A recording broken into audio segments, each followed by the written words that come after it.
সে দশম শ্রেণীর ছাত্র ছিল, সবার মনে আছে, সবাই দেখেছে তার চিঠি।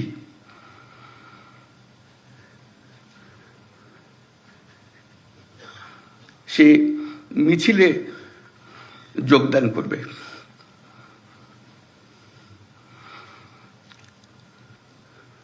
সে বলছে, মাকে বলছে, আমি স্বার্থপরের মতো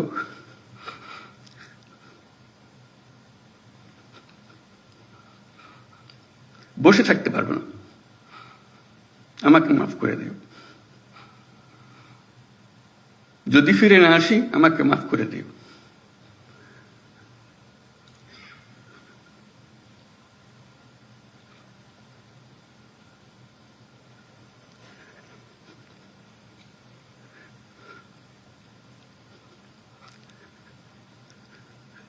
সে আনাজের বক্তব্য আমাদের কর্তব্য ঠিক করে দিয়ে গেছে।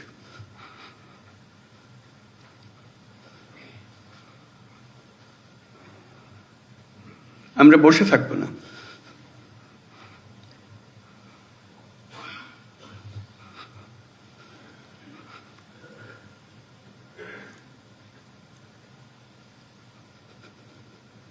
তার দায়িত্ব,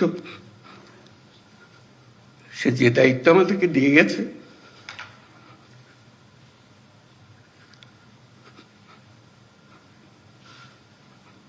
সেটা আমরা গ্রহণ করলাম। সে জেনে শুনে গেছে, বলছে যদি ফিরে না আসি আমাকে মাফ করে দিও। সে ফিরে আসে নাই, আমাদেরকে দায়িত্ব দিয়ে গেছে।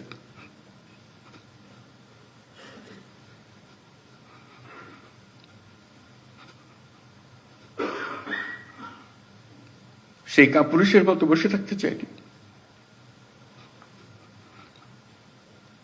আমরাও কাপুরুষের মতো বসে থাকতে চাই। আমরা তার স্বপ্ন বাস্তবায়ন করতে চাই, এটি আমাদের দায়িত্ব।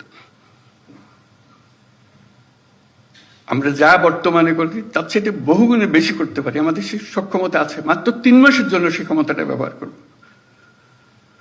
আমি সারা জীবনের কথা বলছি না, সেটা অনেক বড় দায়িত্ব। এই 3 মাস আমার পক্ষে যত উচ্চ লেভেলে কাজ করা সম্ভব,